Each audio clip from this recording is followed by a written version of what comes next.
Sejam todos bem-vindos, então, a mais uma live do programa PUC Minas com você.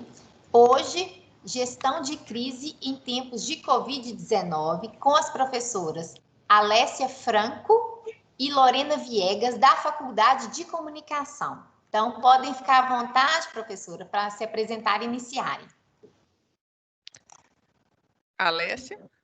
Bom dia a todos. É um prazer estar aqui no Colégio Santa Maria de Nova Lima. A gente sempre tem uma parceria muito próxima aí com vocês, com a rede. E para a gente que é da área de comunicação, da Faculdade de Comunicação e Artes, assim, vai ser um prazer compartilhar um pouco da nossa experiência, do nosso conhecimento nas questões de gerenciamento de crise e principalmente nesses tempos de Covid, né, gente?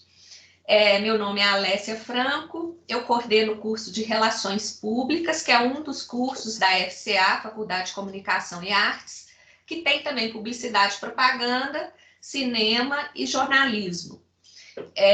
O nosso curso é à noite, no campus do Coração Eucarístico, no nosso querido prédio 13, que vocês estão vendo aí um flashzinho, né, da marca lá do prédio.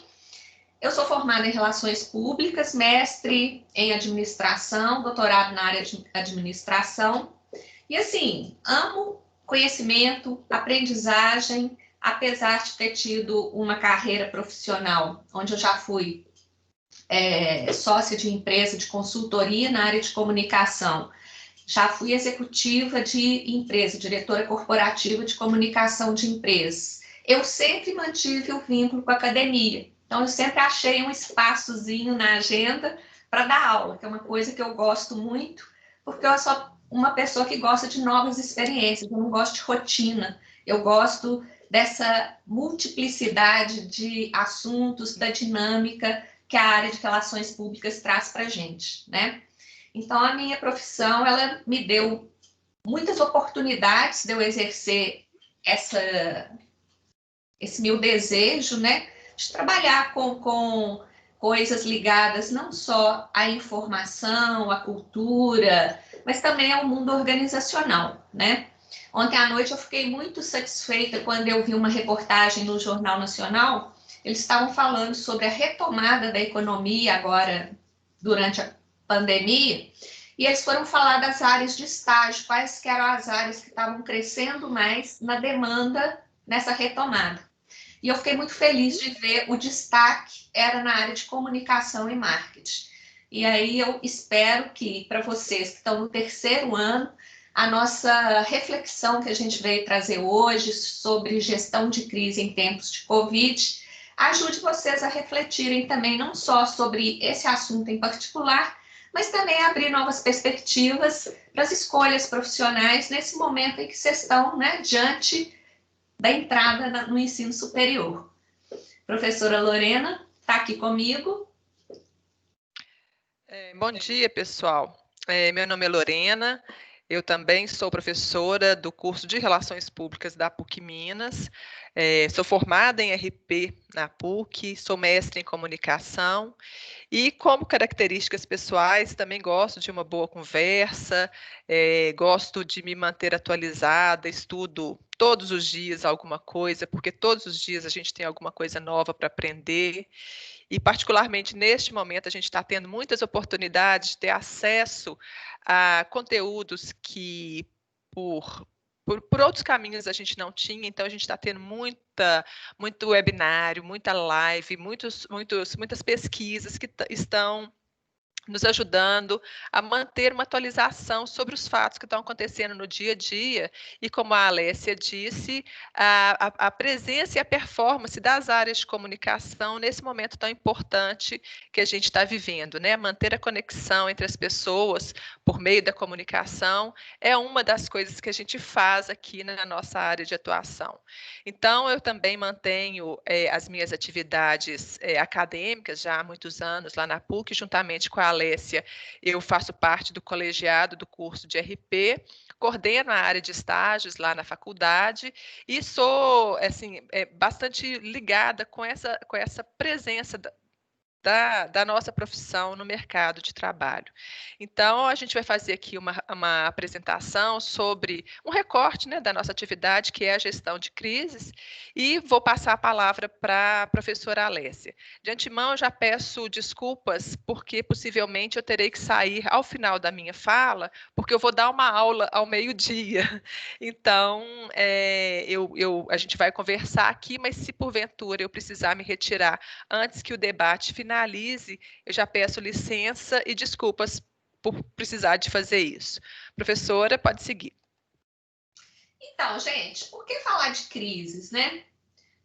Se a gente pegar a nossa história recente, a gente vai ver que a gente vem sofrendo um conjunto de fatos, fenômenos que vem trazendo não só para a sociedade, mas para as empresas, para as organizações, para as marcas, para o relacionamento delas com clientes, consumidores, comunidade, fornecedores, governos, enfim, com todos esses públicos que interagem, né, de forma muito intensa com uma organização, têm sido afetados por crise. Se a gente fosse lembrar aqui rapidamente, a gente teve a crise do rompimento da barragem da Samarco, teve a crise da Lava Jato, o problema da Baker com a cerveja, depois Brumadinho, e agora a nuvem de gafanhotos, e aí vem a chuva, vem a enchente, ou seja, essas coisas vêm e trazem uma série de transtornos que muitas vezes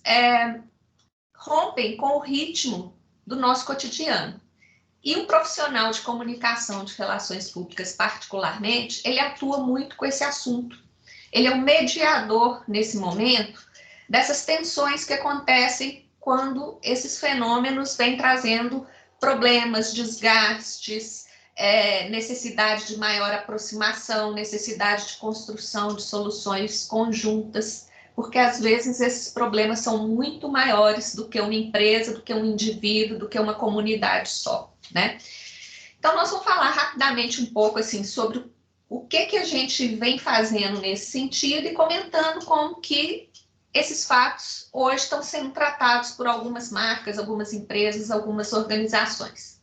Então, seguindo, a primeira coisa que eu acho legal falar com vocês é que a gente tem que ter um discernimento entre o que é uma crise causada por um fenômeno natural, né, como esses que eu citei, a chuva, a enchente, o terremoto, o tsunami, o ciclone, o granizo, a nuvem de gafanhoto, e avançando nesse raciocínio, a natureza de uma crise que ela é causada por um problema, às vezes, que está dentro de uma organização, né?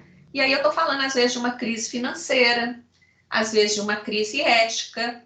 A gente viu aí como que a Operação Lava Jato, ela, no escopo dela, trouxe para as organizações envolvidas crises de imagem, de reputação, de marca, e por causa disso, crise financeira, desemprego, né? Houve uma coisa muito forte ligado a uma falta de um comportamento idôneo, um comportamento ético nessas organizações. Então, isso poderia ser evitado. Então, nesse sentido, hoje, um profissional na área de comunicação, ele fica atento, né? Principalmente o Relações Públicas, ele é preparado durante o curso, durante a grade curricular, para lidar com isso. A gente vê matérias de gerenciamento de crise, a gente tem matérias de psicologia organizacional, porque nesse momento a gente é chamado para olhar para isso de uma forma onde a gente vai gerenciar, tentar mediar esses relacionamentos com esses vários públicos, né?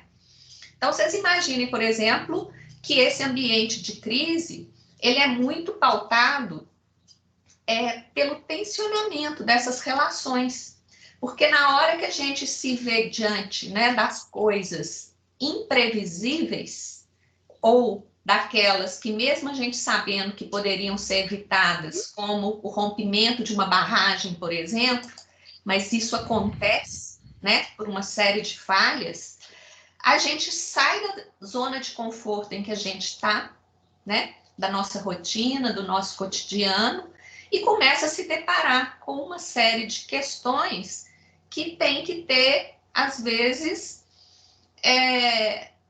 um olhar sobre a complexidade que isso é.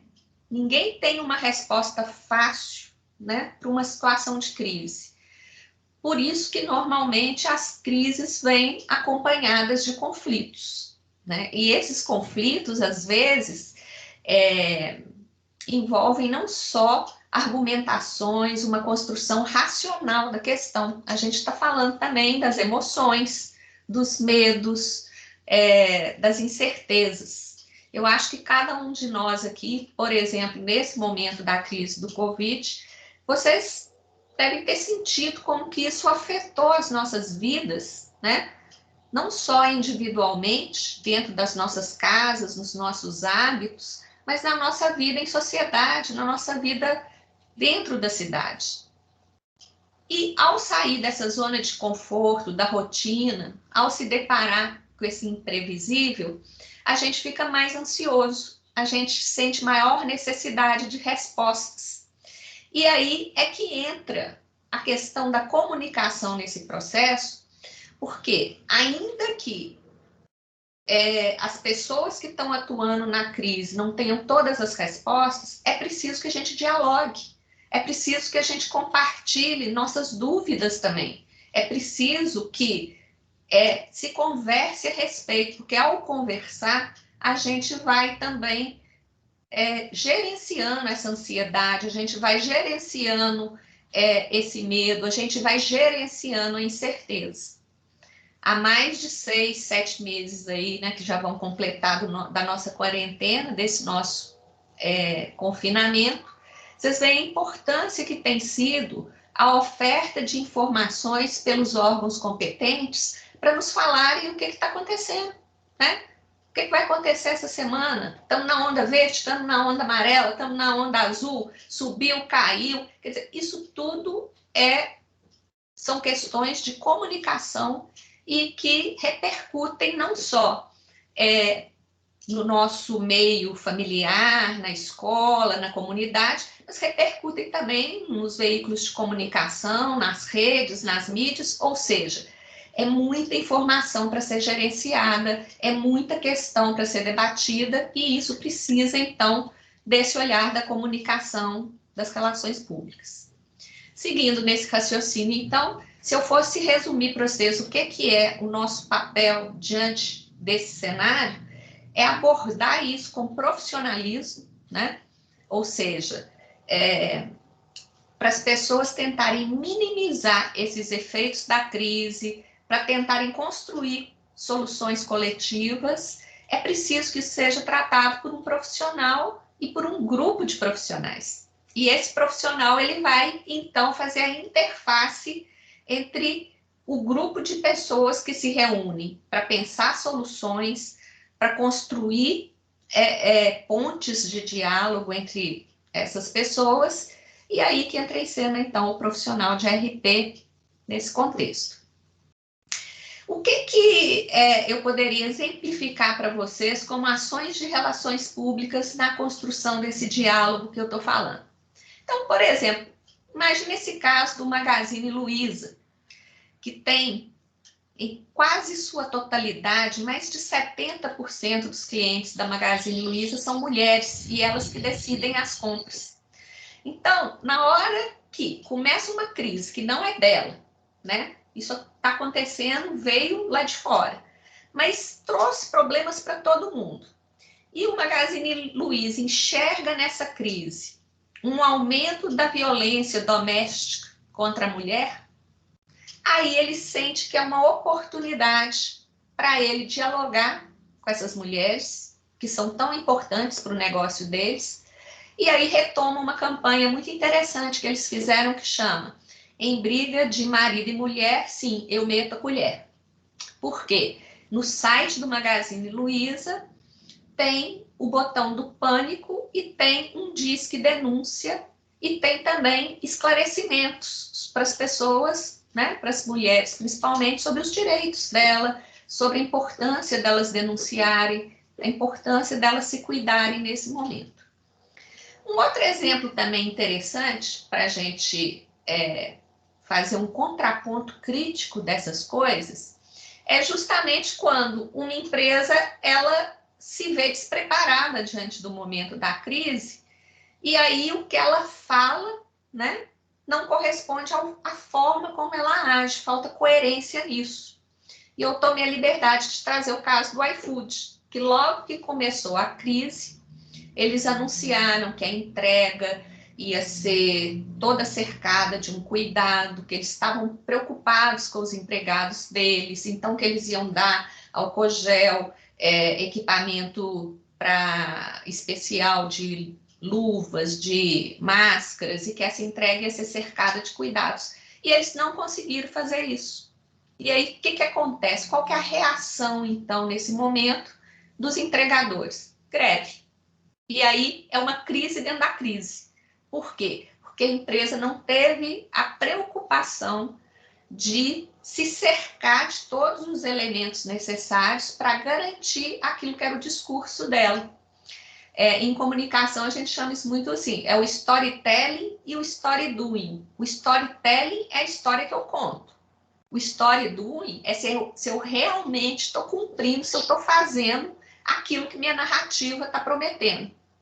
Quando há desconexão entre essas coisas, o conflito fica mais intenso e a crise se agrava.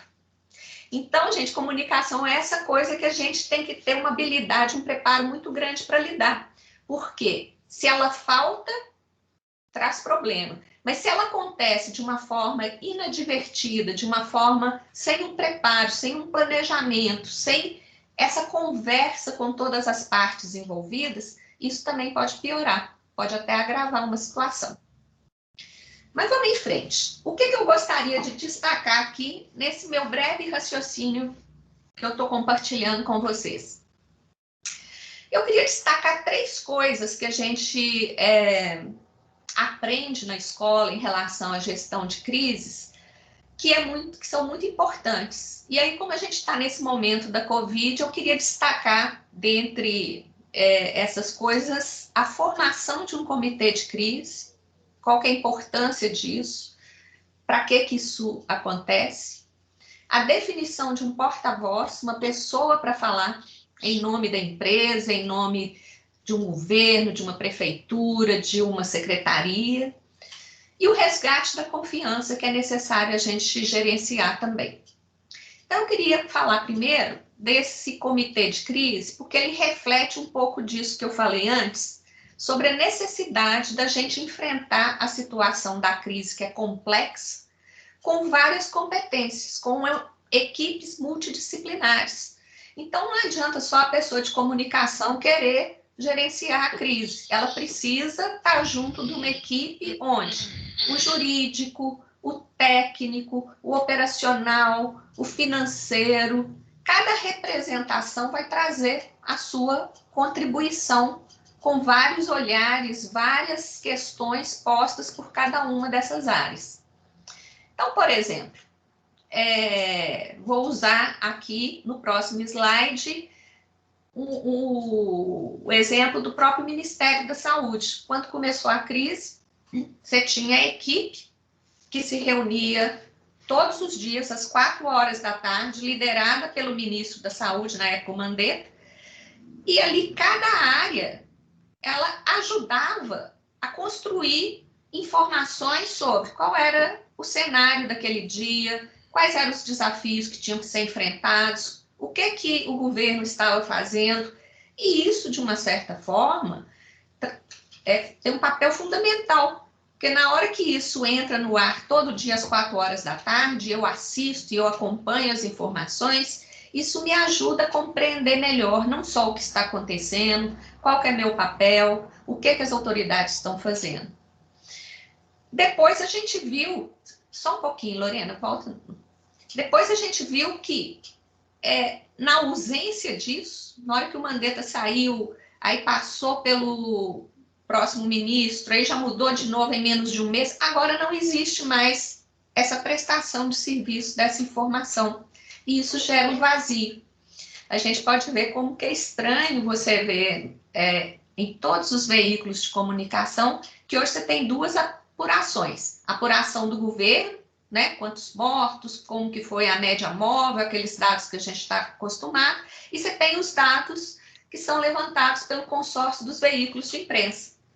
E isso já reflete que há um conflito entre autoridades e veículos de comunicação que não conseguiram dialogar o suficiente para construir uma unidade de dados que seria importante nesse momento, mostrar essa coesão, né? Outro aspecto, além do comitê de crise, é a questão de você ter alguém que fale em nome da marca, em nome da empresa, em nome da instituição, né? E que essa pessoa seja uma pessoa que tenha legitimidade para falar sobre o assunto. Ela consiga traduzir para a gente, numa linguagem simples, acessível, informar o que está acontecendo. Ontem, quando eu estava pensando que eu vinha falar aqui para vocês hoje, e ia falar sobre esse assunto, eu lembrei muito, sabe de quem? Do comandante Aihara, lá de Brumadinho, lá do Corpo de Bombeiros, que nos dava o boletim, né, daquela tragédia triste, mas ele trazia ali informações importantes, ele reunia aquilo tudo e, junto com outros pares, né, não era só ele que falava, não era só o Corpo de Bombeiros, tinha a Defesa Civil, tinha as pessoas da comunidade, enfim. Mas ele era um porta-voz que tinha legitimidade, representatividade e preparo para aquilo.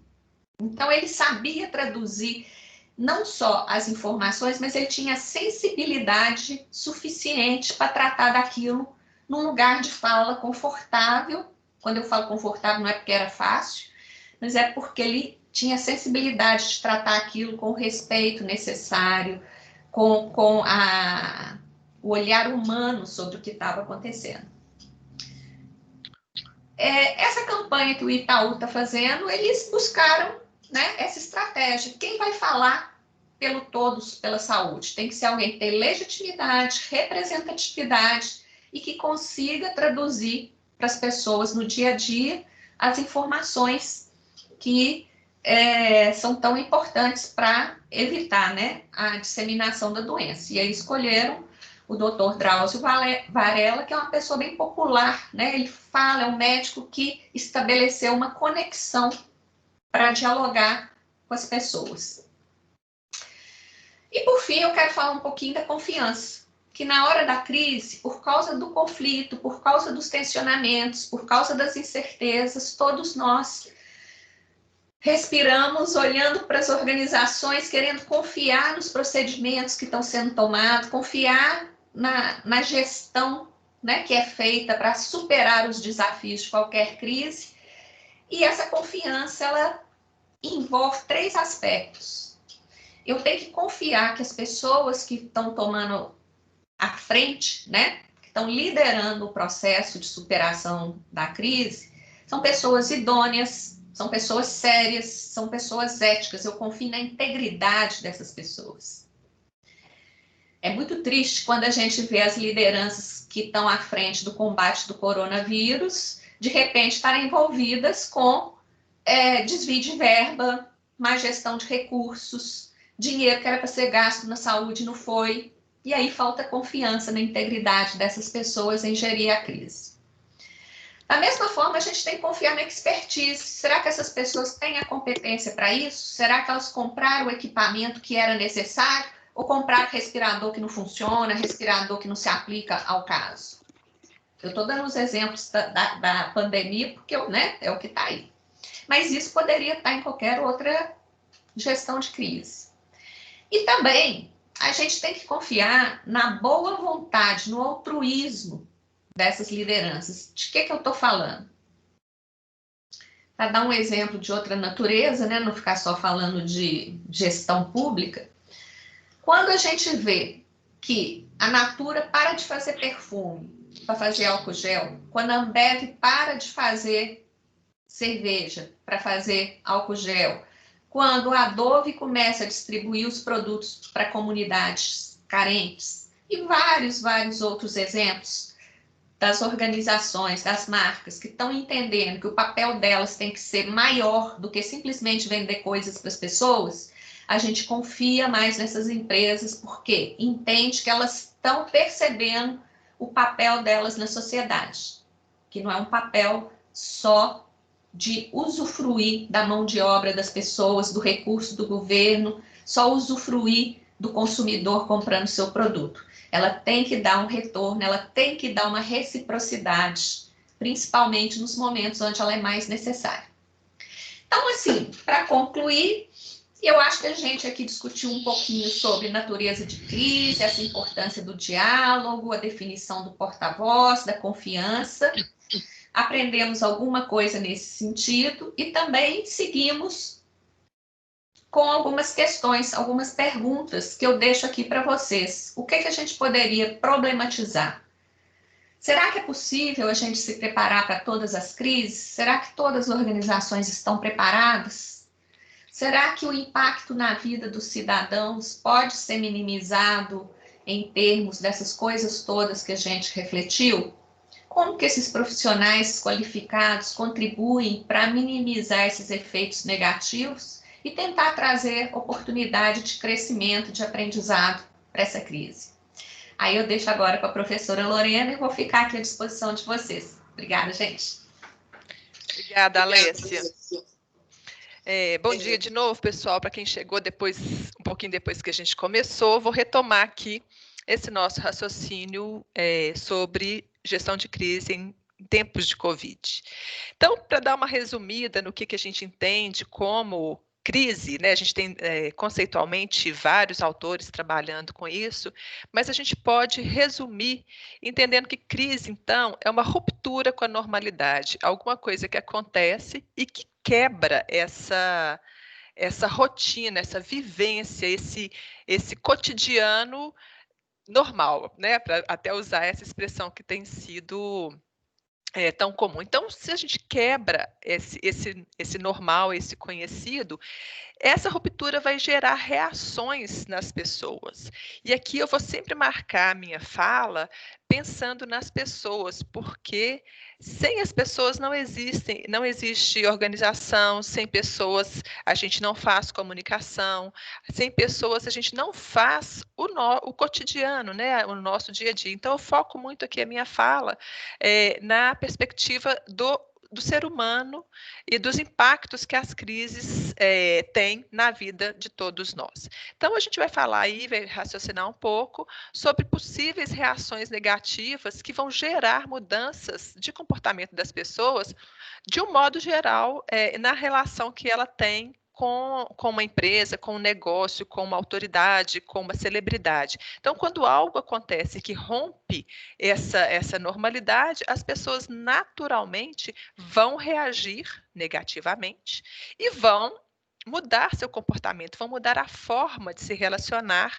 com esse ente que provocou a crise. E aí a gente vai falar de uma mudança de comportamento que pode afetar a reputação de uma empresa, de uma organização, que pode afetar a relação comercial, portanto, os negócios, e que vai trazer repercussão negativa também no aspecto financeiro da organização. Então, uma crise, ela não gera impacto, um impacto apenas. Quando a gente pensa no caso que a gente fala aqui, no rompimento de uma barragem, por exemplo, além daquela tragédia enorme, né, que houve ali com as pessoas, com as famílias, houve também problemas com aqueles pequenos negócios ali da região, houve também problemas para a prefeitura, houve problemas de várias naturezas. Então, a crise ela tem camadas de impactos porque pegam pessoas em diferentes posições na sociedade. E também eu acho que é uma coisa importante de dizer que todo tipo de empresa, todo tipo de organização está sujeita, está vulnerável a passar por uma situação de crise. Desde uma grande mineradora, como é o caso, né, que a gente sempre vai citar, mas também um pet shop pode sofrer uma crise porque houve uma contaminação dos bichinhos que passaram o fim de semana lá por um medicamento vencido ou por uma ração que estava estragada. Então, independente do tamanho do negócio, do tamanho da empresa, toda empresa tem uma margem de riscos inerentes a esse negócio. E aí, quando a gente pensa de onde que vêm essas crises, né? A gente vai reconhecer duas origens. Uma que são as crises latentes, que são essas crises que estão dentro da gestão, que são crises que não foram devidamente percebidas ou que não foram devidamente cuidadas, que não foram devidamente observadas, por exemplo. Citando, né, um exemplo grande, assim, que, de novo, o caso da mineração. Será que esse rompimento da barragem era uma coisa desconhecida da sua possibilidade? Será que não havia sinais que não foram percebidos ou que não foram bem observados ou que não foram bem relatados? Ou, enfim, então era um problema que estava lá dentro e que, então, é uma chamada crise latente. Ela vai germinando, ela vai crescendo ali e uma bela hora ela se torna pública e vem, né, o rompimento da normalidade. Mas tem também as chamadas crises repentinas, que é o que a gente está vivendo agora. Ninguém contava com uma pandemia desta natureza, deste porte, dessa repercussão mundial. Então, existem crises que são de natureza latente, outras que, como essa que a gente está vivendo, são de natureza repentina. E aí, essa crise causada pelo coronavírus, ela atacou, ela chegou para todas as empresas e para todos os negócios. E aqui eu vou fazer esse recorte para o negócio, gente, e aí eu vou pedir a vocês que pensem nos pequenos negócios que estão perto de vocês, nas grandes empresas que tiveram que fechar, nessa lenta e retomada da abertura do comércio, como que isso impactou na vida das pessoas que trabalham nessas empresas, que fornecem para essas empresas, que dependem dessas empresas para tocar o seu dia a dia. Então, com a chegada do coronavírus, essa crise enorme e repentina que tem uma abrangência mundial, ela provocou necessariamente a quarentena. Com a quarentena vem, então, o isolamento social, que as pessoas ficam impedidas, né, ou limitadas no seu ir e vir. Com isso, para os negócios, para as empresas, para o restaurante, para o sacolão, para a padaria, para as lojas de roupa, para as sapatarias, para as lojas de um modo geral, né, para os pequenos e grandes comércios, tem havido uma redução do consumo. Então, e vários segmentos, né, tiveram, de fato, uma redução muito grande na sua receita, porque sem o consumo não há receita para para rodar aquele negócio. Com isso, infelizmente, há perda de empregos. Tendo perda de empregos, né, a gente está vendo aí muitas demissões, infelizmente, muitas reduções de salário, e com perda de emprego e redução de renda familiar, isso faz esse ciclo girar, né? Então, reduz-se mais o consumo, reduz-se a receita das empresas e aumenta esse ambiente de incertezas e inseguranças. Ninguém em sã consciência pode dizer quando que essa pandemia vai acabar ou quando estaremos 100% seguros em relação ao nosso ir e vir.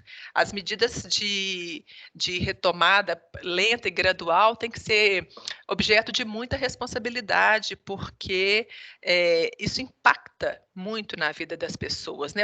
A retomada do contato físico e próximo vai impactar muito na vida das pessoas, até que a gente não tenha uma segurança total de imunização por meio de vacinas consagradas, né, por meio de vacinas bastante testadas. Então, esse ambiente traz também, e por outro lado, oportunidades de comunicação, que é um pouco do que a Alessia falou antes. Este é um momento em que as empresas, as organizações, os gestores das empresas, as equipes de comunicação estão enxergando e tendo a oportunidade de estabelecer relacionamentos mais próximos com seus diversos públicos, sejam eles empregados, sejam eles consumidores, sejam eles fornecedores, porque este relacionamento precisa continuar.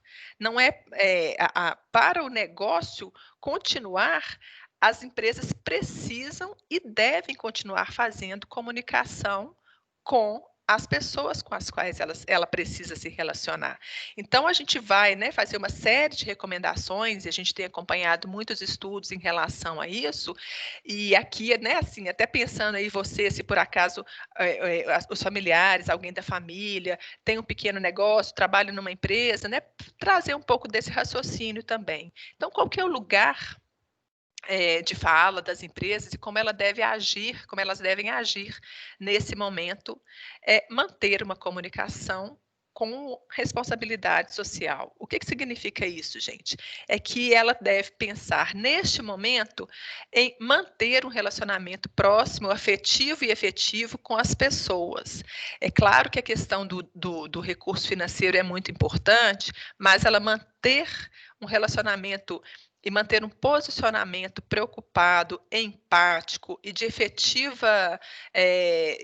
efetivo compromisso com a sociedade é muito grande. Então, essas figurinhas que eu coloquei aí significam que, é claro que o negócio precisa de recurso financeiro para viver, é claro que ele precisa vender para continuar sobrevivendo, mas é preciso também que a empresa se coloque num ambiente, né, faz parte de um grande ambiente, e o cuidado com as pessoas os cuidados com as pessoas também fazem parte deste grande ambiente em que a gente vive. Então, a gente vai pensar, né? Sim, manutenção do negócio, aspecto financeiro, cuidados com o meio ambiente, com o nosso planeta, com o uso dos recursos, com o reuso, né, de embalagens, com a destinação correta dos resíduos, mas também, e na minha opinião, sobretudo, o cuidado com as pessoas. Sem pessoas não existem empresas, não existem negócios, não existem outras formas de sobreviver no nosso ambiente. E aí, eu faço 2 recortes aqui que eu considero como grupos, né, de temas para a comunicação. O primeiro, que são os empregados, as equipes que fazem parte do dia a dia das empresas. Então, talvez vocês aí refletindo na situação dos pais de vocês, como que as empresas onde eles trabalham, ou se eventualmente forem os próprios, né, os próprios empreendedores, como que é essa relação da comunicação com os empregados. O que a gente tem recomendado e o que são as orientações até mesmo internacionais em relação a isso. É que, primeiro e sobretudo, a gente deve respeitar as leis e seguir as recomendações científicas. Quem sabe falar sobre vacina, quem sabe falar sobre medidas sanitárias, é autoridade sanitária, é autoridade de saúde.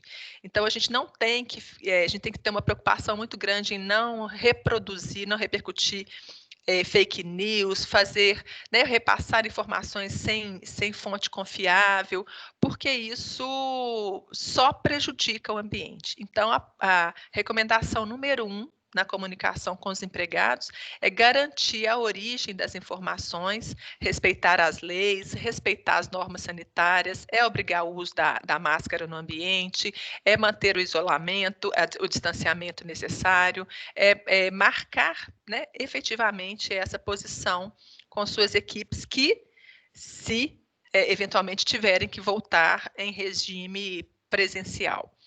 Eu acho que outro aspecto muito importante também aqui das empresas conversando com seus empregados neste momento é de estar ao lado dessas pessoas, traduzir o seu sentimento de empatia por meio de ações.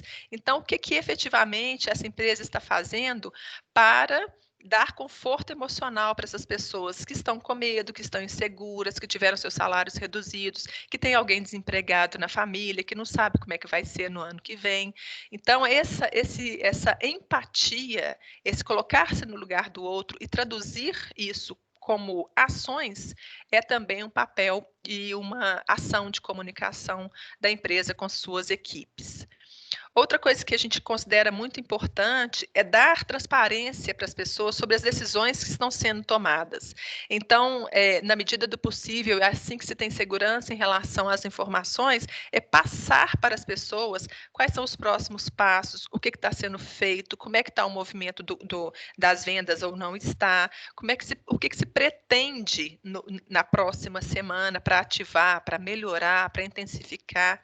Então, é importante que a equipe seja entendida como parceira, como quem faz parte daquele processo, e traduzir isso em vários canais, né, usando os canais disponíveis. Então, se a turma gosta de WhatsApp, se a turma gosta de fazer lives, se a equipe gosta de fazer reuniões por chat, não importa muito o canal, o que importa é manter a periodicidade das informações para manter as pessoas mais calmas dentro dentro dessa possibilidade de cenário que a gente tem.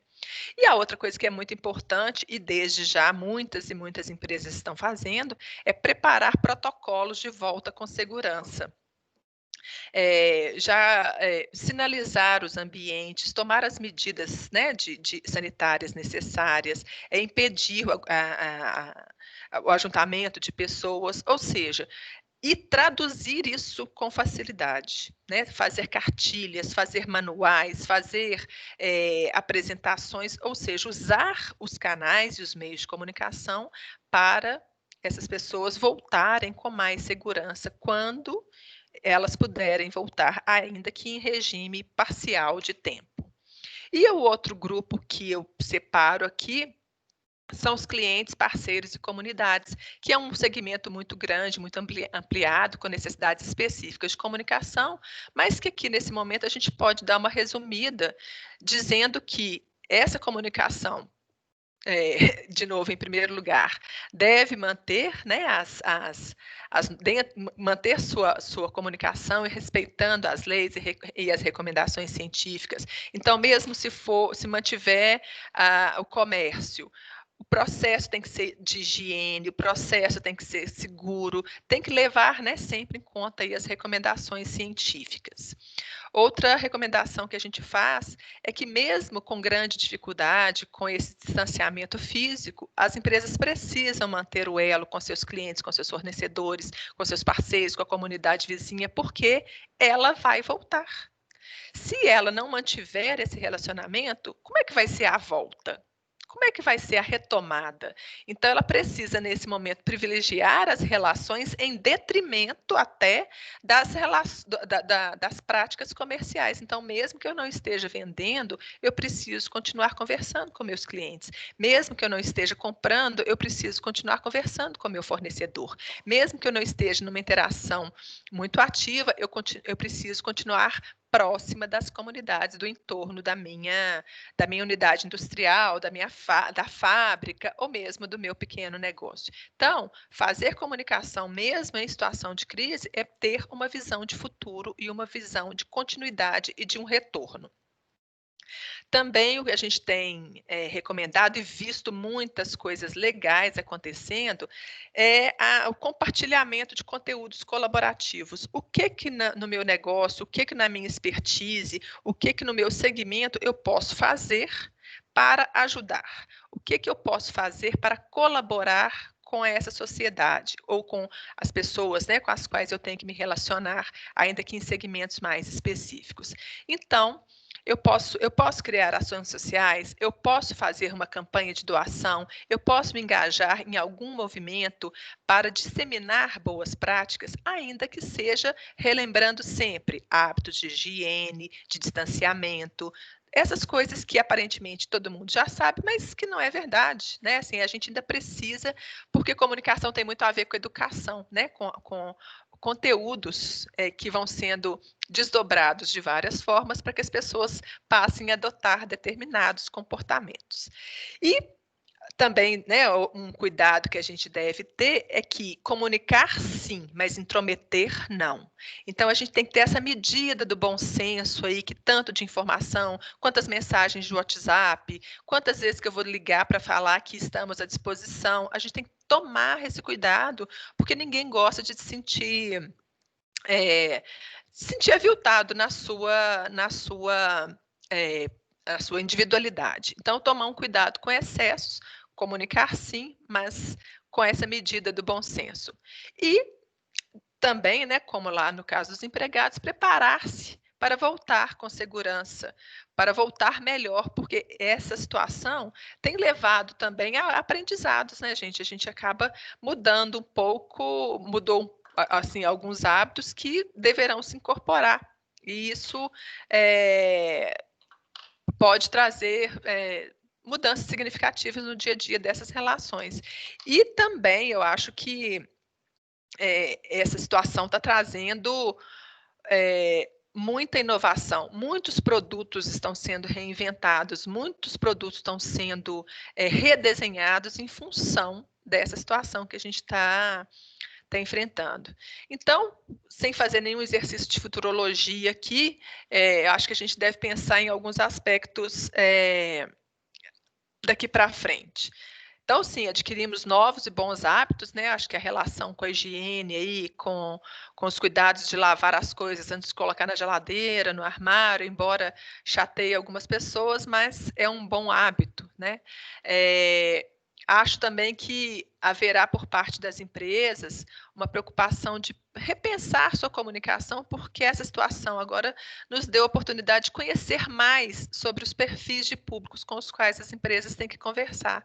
Então, talvez ela precise tomar, né, outras decisões de comunicação para se aproximar um pouco mais dessas pessoas.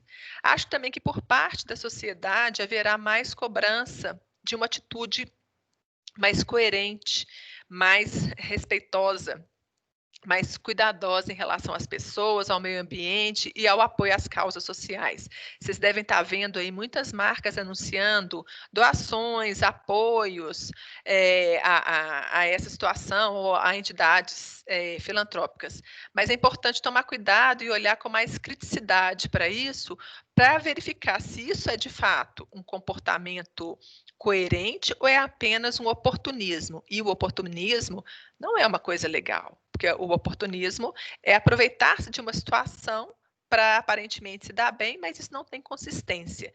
Então, eu acho que vocês que são jovens, que vão criando, né, uma relação mais crítica com suas marcas, as marcas que vocês gostam, que vocês consomem, que vocês admiram, as empresas que vocês gostam de seguir no Instagram, isso vai fazer com que vocês também olhem para essas marcas de uma forma mais crítica e observem se elas estão sendo, na volta, né, no chamado novo normal, se elas estão mantendo esse comportamento de forma coerente e bacana. Outra coisa que eu acho que haverá aqui uma mudança de comportamento e um desafio muito grande para a comunicação é o incentivo ao consumo consciente. Como é que a gente vai lidar, né, com uma realidade que nos impôs repensar o nosso consumo? Eu preciso de outra bolsa, eu preciso de outro sapato, eu preciso de outra calça jeans, eu preciso de outra mochila. Eu acho que isso, do ponto de vista ambiental, é uma reflexão muito importante. A gente está aprendendo que a gente pode consumir menos e aproveitar mais o que de fato importa. O que de fato importa? De fato importa encontrar com a vovó no final de semana, de fato importa encontrar com os primos no sábado, de fato importa estar, né, com as pessoas. Então, essa oportunidade, essa situação que a gente está vivendo, eu acho que nos colocará desafios do ponto de vista da comunicação muito importantes e também para a sociedade nessa relação que vai daqui para frente estabelecer com as organizações. Eu acho que é isso que eu gostaria aqui de falar nesse momento. E aí, se alguém quiser começar, Alessia, se você quiser falar aqui das nossas redes. Não, pode prosseguir, Lorena. Então, aqui, gente, eu quero convidar vocês para conhecer um pouco mais das nossas redes do curso de Relações Públicas da PUC Minas. A gente tem um Instagram bem ativo, a gente tem também um perfil no Facebook.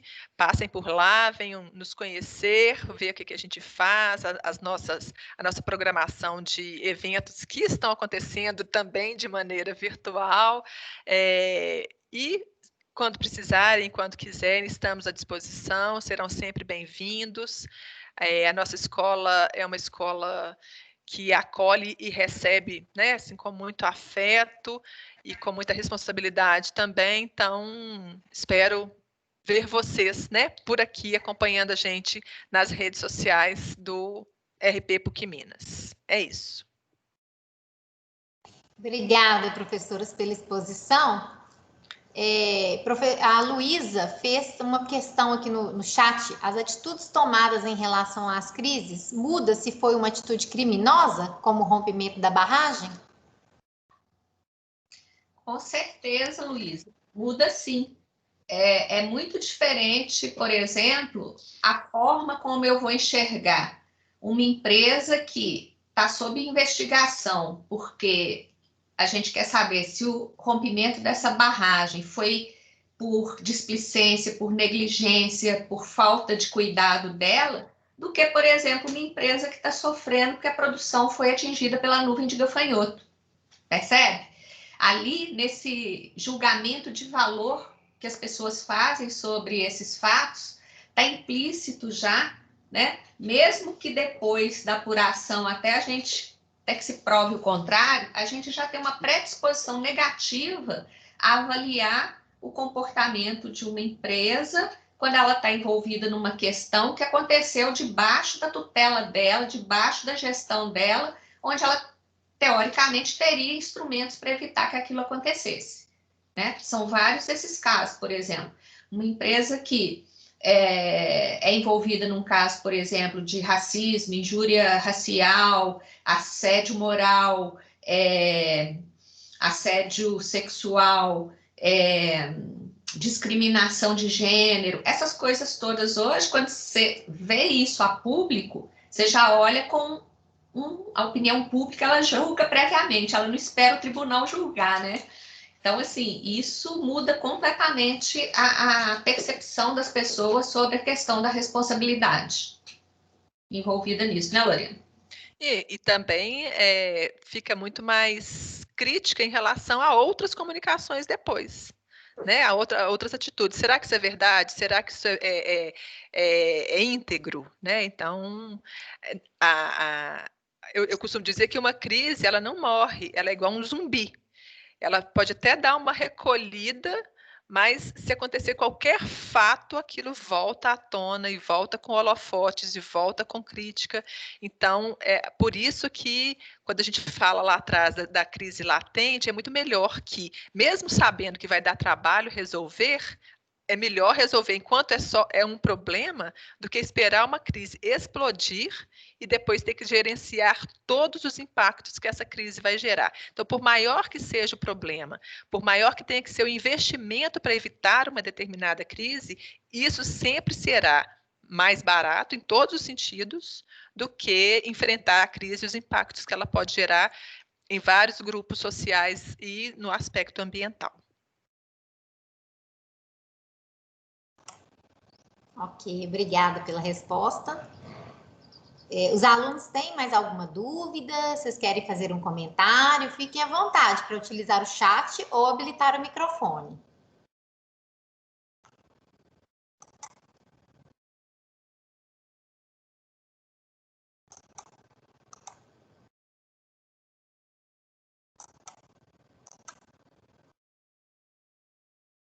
Acho que não, né? Acho que eles estão quietinhos hoje, né?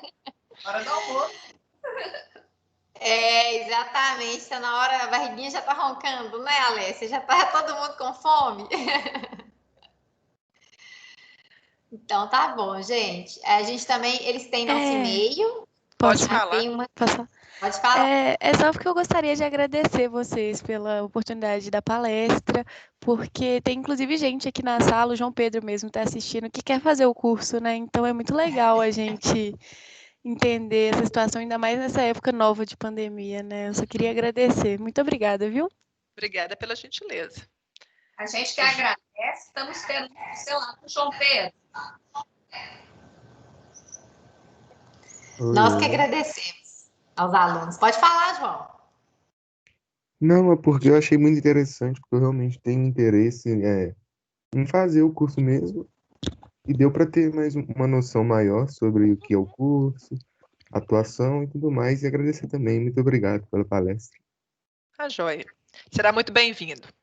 Nós agradecemos também, não só a vocês todos por terem nos acompanhado, os professores, mas também eu quero agradecer aqui a equipe da SECOM, gente, que está sempre junto com a gente, né? São profissionais de RP também fazendo o trabalho de RP e de comunicação. Nossas ex-alunas queridas. Com muito amor, né? Valeu, gente. Obrigada. Obrigada, então. Bom final de semana, bom feriado. Descanse. Obrigada a todos, gente. Tchau, Bom tchau. feriado, né? Bom descanso e até a próxima aí, Santa Maria. Um abraço.